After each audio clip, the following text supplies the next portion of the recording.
우리 인생이요, 정도의 차이는 있지만 이 세상에서 완벽하게 성숙한 자아를 가진 사람은 단 한 사람도 없습니다.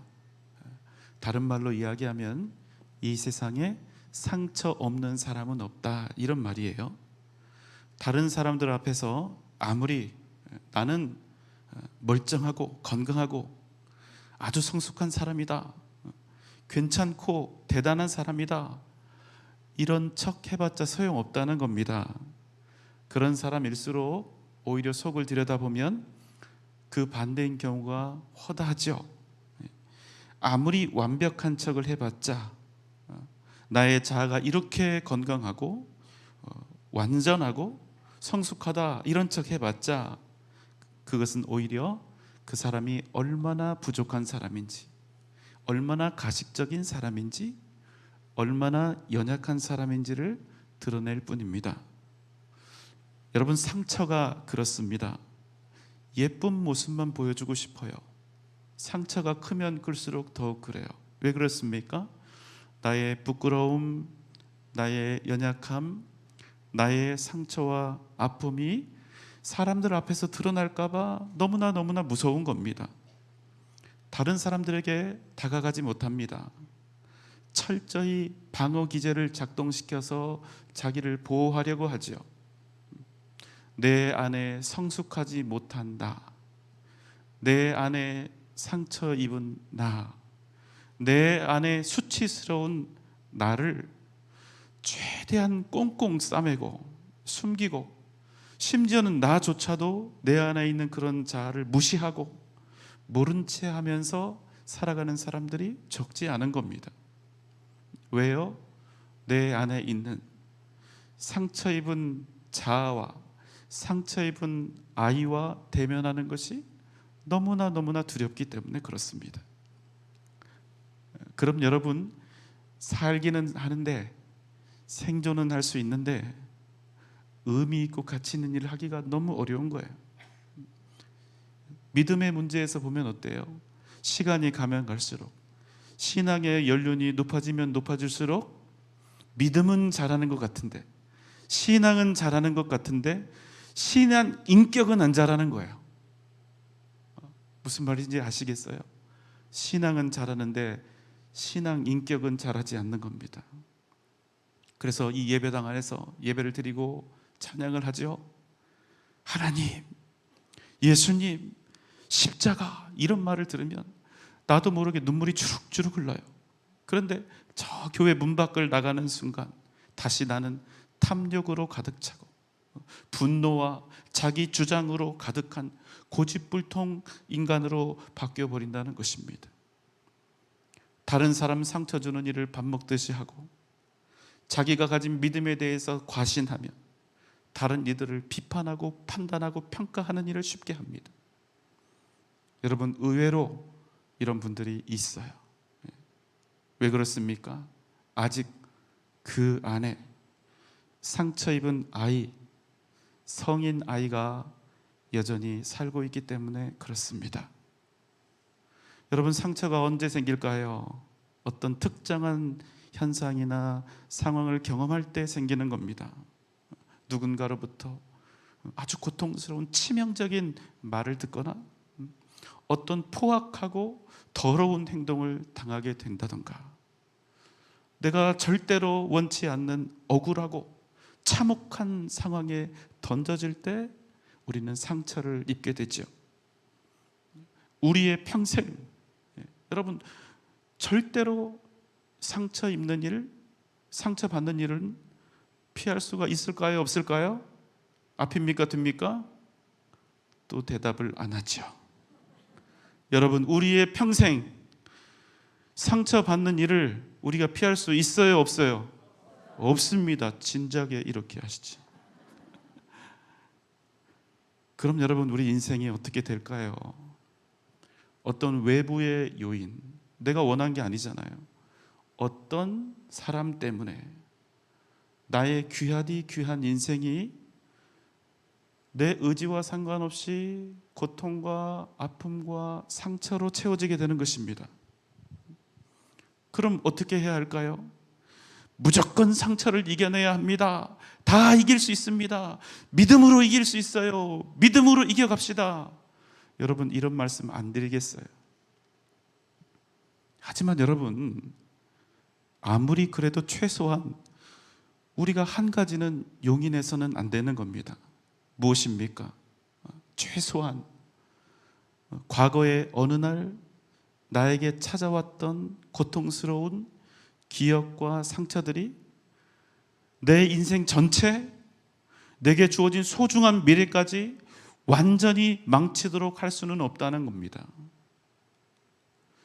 우리는 살아가면서 분명히 상처받을 만한 수많은 상황들에 처해집니다. 그게 우리 인생이고 우리 현실이지요. 이 일은 우리가 잘 알고 있듯이 그 누구도 피할 수가 없습니다. 우리가 기분 좋은 말만 듣고 살 수는 없는 거 아니에요. 우리가 사람을 만나는데 예의 바르고 인격적인 사람만 만날 수 있는 것도 아니고요. 우리에게 항상 원만하고 부드러운 상황만 주어지는 것도 아닙니다. 여러분, 다른 사람들만 그렇다 그렇게 핑계댈 수도 없어요. 왜요? 나 역시도 얼마든지, 나 또한 얼마든지 인생의 한두 번쯤은 정신 나간 짓과 행동을 이미 했을 수도 있고 앞으로도 할 수도 있는 거예요. 그저 지금 우리가 정상 범주에 있기 때문에 병원을 안 가는 것이지, 우리 각자도 여러분 절대로 완벽한 존재가 아니라는 겁니다. 우리 모두가 다 성숙한 사람들이 아니에요.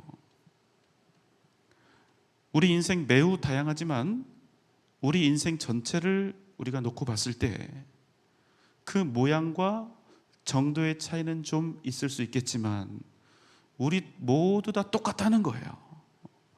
모두 다 똑같다는 겁니다. 상처를 주기도 하고 상처를 받기도 하고, 이 안에 상처 한두 개쯤은 다 품고 살아가는 거예요.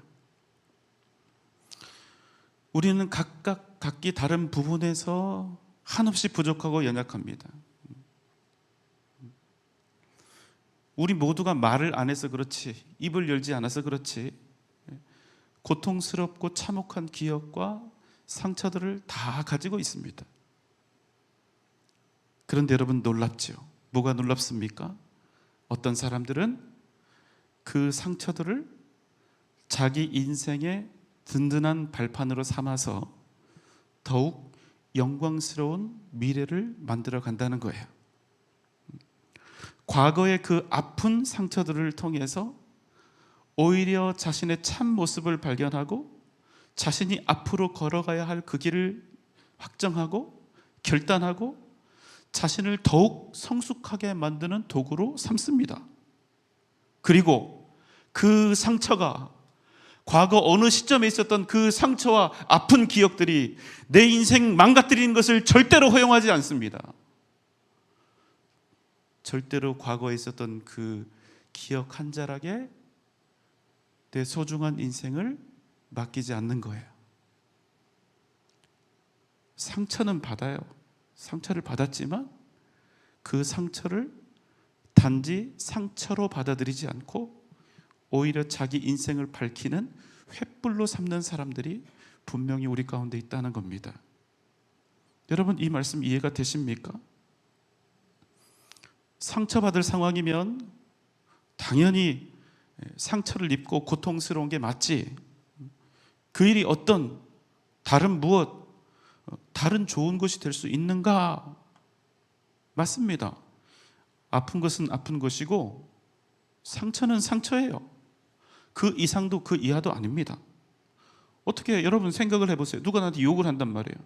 욕하는 소리를 듣고 누군가로부터 매질을 당하고 사기를 당했는데 또 억울하게 모함을 당하고 지은 잘못은 이만큼인데 너무나 부당한 징계와 처벌을 받고 인격적인 모욕을 누군가로부터 당하고 수치스러운 상황에 처해졌는데, 여러분 어떻게 그런 일들이 상처 말고 다른 무엇, 다른 선한 무엇이 될 수 있을까요? 여러분 어떻습니까? 이 시간 우리가 함께 나눌 말씀은 너무도 큰 상처 속에 놓여진 이스라엘 백성들의 이야기입니다. 민수기 15장 32절입니다. 이스라엘 자손이 광야에 거류할 때에 안식일에 어떤 사람이 나무하는 것을 발견한지라. 이스라엘 민족들이 광야에 있을 때 어떤 한 사람이 안식일에 나무하는 것을 발견한 것입니다. 그래서 어떻게 했을까요? 그 나무하고 있던 사람을 붙잡아서 모세와 아론과 온 회중 앞에 끌고 온 것입니다. 자, 33절, 34절입니다. 그 나무하는 자를 발견한 자들이 그를 모세와 아론과 온 회중 앞으로 끌어왔으나 어떻게 처치하려는지 지시하심을 받지 못한 고로 가두었더니. 자, 그런데 어떻게 합니까? 마음에 큰 근심과 어려움이 생긴 겁니다. 왜요? 출애굽기 35장 1절로 3절입니다. 모세가 이스라엘 자손의 온 회중을 모으고 그들에게 이르되 여호와께서 너희에게 명령하사 행하게 하신 말씀이 이러하니라. 여세 동안은 일하고 일곱째 날은 너희를 위한 거룩한 날이니 여호와께 엄숙한 안식일이라. 누구든지 이날에 일하는 자는 죽일지니 안식일에는 너희의 모든 처소에서 불도 피우지 말지니라. 자, 명령이 이렇게 지엄한데요. 어떤 사람이요? 안식일에 나무를 하러 나갔다는 겁니다. 여러분, 출애굽기 말씀대로 한다면 당장에 어떻게 해야 합니까? 그를 죽여야 합니다. 그런데 그 사람이 누구입니까? 이스라엘 나의 형제 중 하나인 거예요. 그래서 그들은 다시 하나님께 여쭙기 위해서 그를 가두었습니다.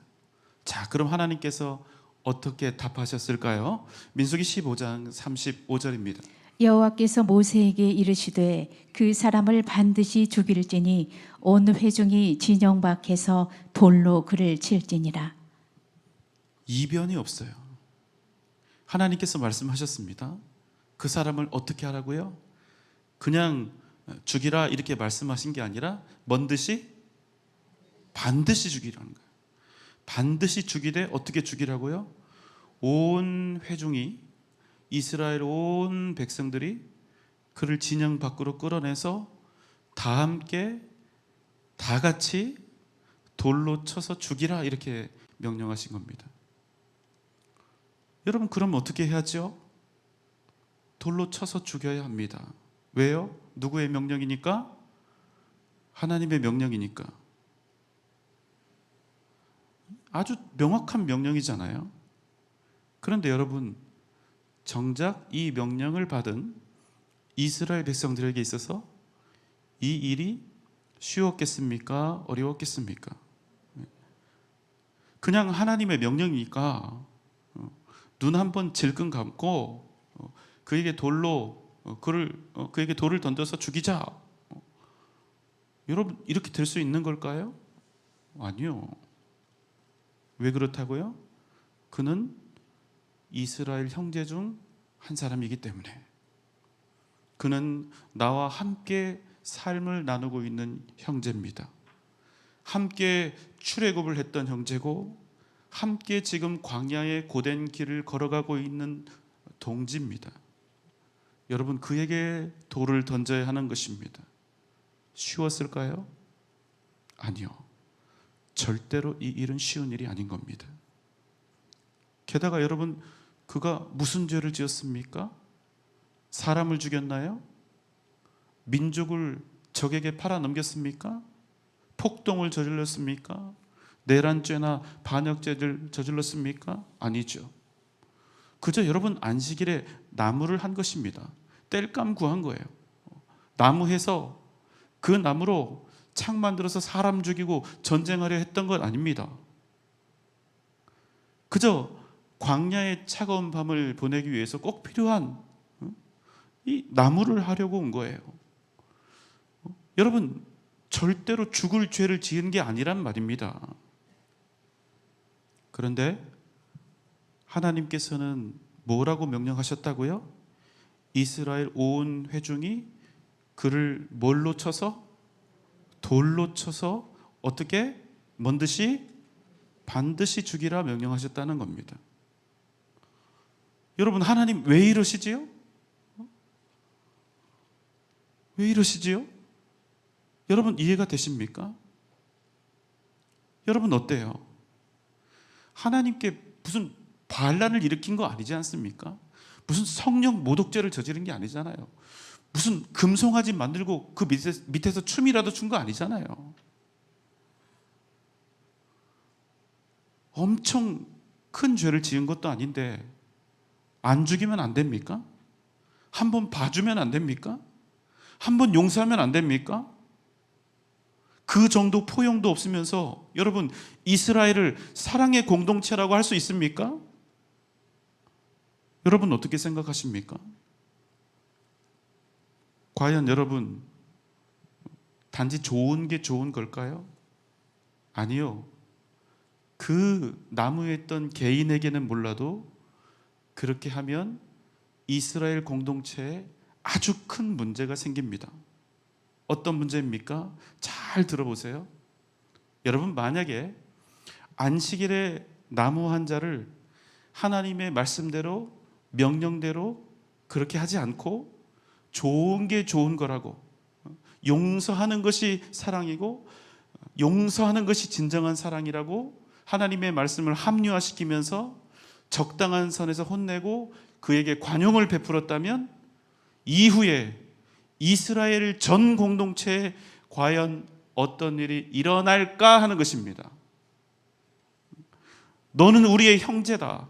우리는 너를 사랑한다. 우리는 너를 용서한다. 집으로 돌아가라. 하나님은 비록 너를 죽이라 말씀하셨지만 우리는 너를 사랑하기 때문에 너를 결코 죽일 수도 없고 해할 수도 없다. 여러분 어때요? 인간적으로 너무나 정말로 은혜롭죠? 정말로 사랑과 은혜가 넘치는 이상적인 공동체고 이상적인 교회 같죠? 하지만 여러분 지금부터 잘 생각해 보십시오. 그 다음 주 안식일부터 어떤 일이 이스라엘 백성들 가운데서 일어나게 될까요? 조금씩 그리고 시간이 가면 갈수록 더 많은 사람들이 이제 안식일을 범하게 될 것입니다. 더 많은 사람들이 나무를 하러 밖으로 나올 것이고 더 많은 사람들이 나 개인의 삶을 유익하게 만들 행동들을 안식일을 범하며 거침없이 더 하게 될 거라는 거예요. 그럼 여러분 어떻게 됩니까? 이스라엘이 하나님의 백성으로서의 그 위대한 정체성, 생명보다 더 귀한 그 정체성을 반드시 잃게 되는 것입니다. 그럼 여러분, 이스라엘은 더 이상 이스라엘입니까? 아닙니까? 이스라엘입니까? 아닙니까? 이게 어려운 질문인가요? 여러분, 그럼 그들이 이스라엘입니까? 아닙니까? 아닌 거예요. 10계명의 네 번째 계명이 무엇입니까? 안식일을 기억하여 어떻게 하게 지키라? 거룩하게 지키라. 하나님을 떠난 이스라엘. 10계명 중에 여러분 네 번째입니다. 이 안식일을 범하며 사는 이스라엘은 이제 더 이상 이스라엘이 아닌 것입니다. 이스라엘로서의 정체성이 없는 것입니다. 여러분 기억하십시오. 자기 형제의 죄악을 눈감아주고 그저 불쌍한 마음으로 위로하는 것은 그 사람으로 하여금 진실한 회개의 길을 막는 것입니다. 오히려 범죄자에게 스스로를 의롭게 여길 명분과 오만한 용기를 주는 것입니다. 그것은 사랑이 아닙니다. 정이 없는 사랑은 결코 진정한 사랑이 될 수가 없습니다. 그래서 여러분 이스라엘은 너무나 어려운 명령이죠. 그러나 하나님의 이 말씀에 따라서 단호하게 이 일에 순복하기로 한 것입니다. 36절입니다. 회중이 곧 그를 진영 밖으로 끌어내고 돌로 그를 쳐 죽여서 여호와께서 모세에게 명령하신 대로 하니라. 이스라엘 온 백성들이 그를 진영 밖으로 끌고 가서 그 형제를 돌로 쳐서 죽입니다. 왜요? 여호와 하나님의 명령이었기 때문에 어쩔 수가 없어요. 그러나 여러분 그럼에도 여러분, 이 시점에서 절대로 피할 수 없는 아주 중요한 문제가 발생하게 됩니다. 그 문제가 뭘까요? 그것은 이스라엘 전체에게 닥쳐온 상처였습니다. 형제를 처형하는 일이 여러분 절대로 쉬운 순종이 아니죠. 이것은 이스라엘 전체가 상처를 입는 일이었습니다. 형제를 돌로 쳐서 죽인 그 엄청난 트라우마를 가지고, 그 엄청난 상처를 가지고 살아가야 하는 거예요. 여러분, 우리는 보통 범죄의 어떤 희생이 된 사람만 상처를 입는다고 생각하는데, 죄를 짓는 사람도 상처를 입습니다. 여러분, 교도관들이요 엄청나게 상처를 입어요. 트라우마를 입습니다. 언제요? 사형 집행하고 난 후에. 당연히 해야 할 본인의 직업상 업무이지만 사람을 죽였다는 그 일이 그 교도관의 심령을 흔들어 놓는 것입니다.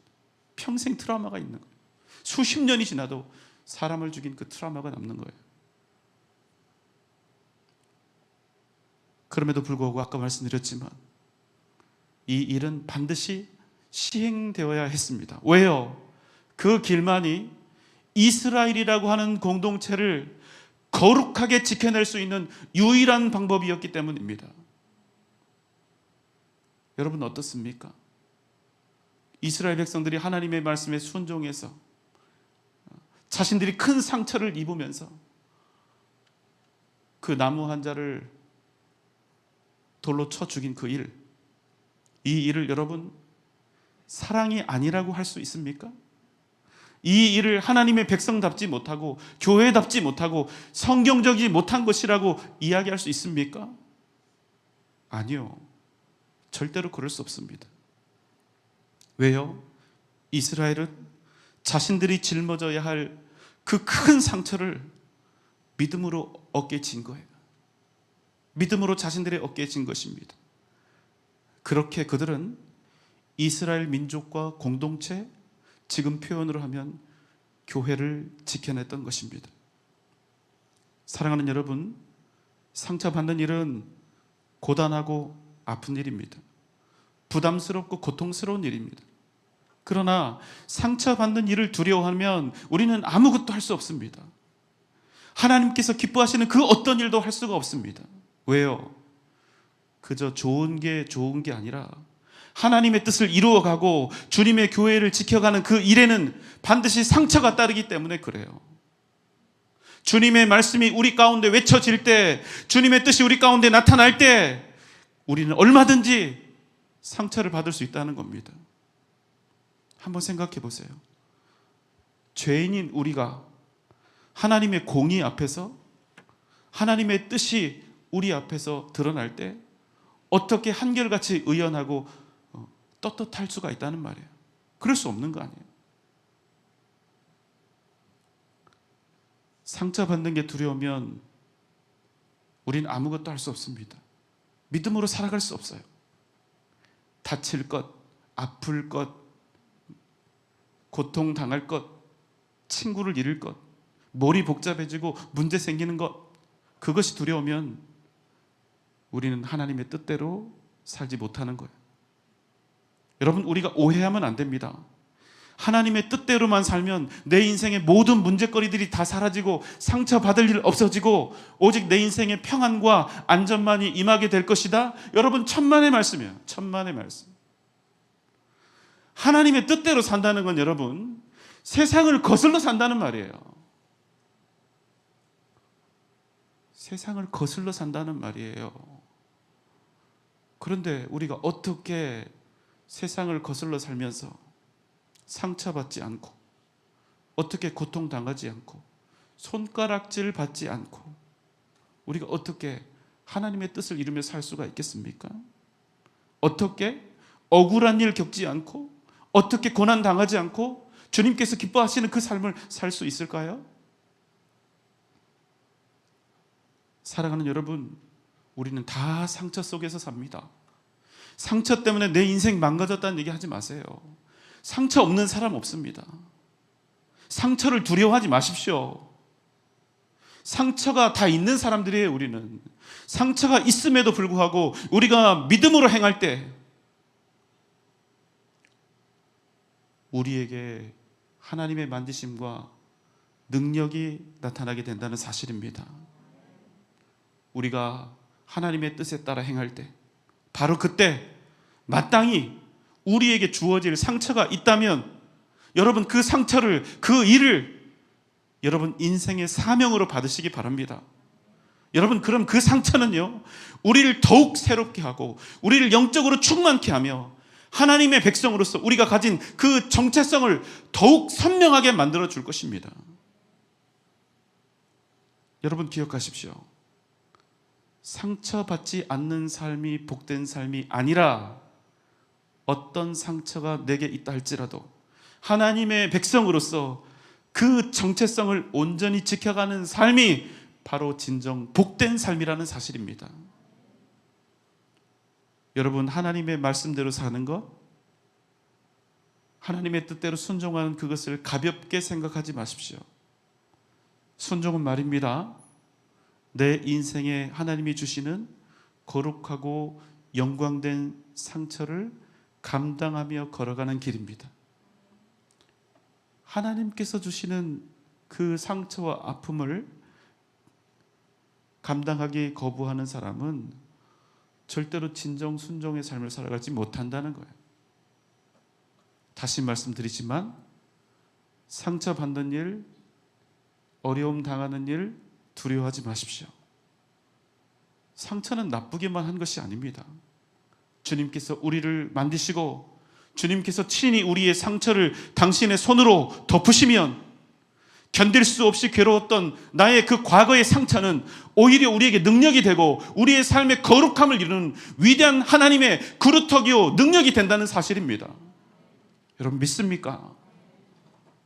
오늘 이 밤 여러분의 상처를 오직 살아계신 주님 앞에 내어드리시기 바랍니다.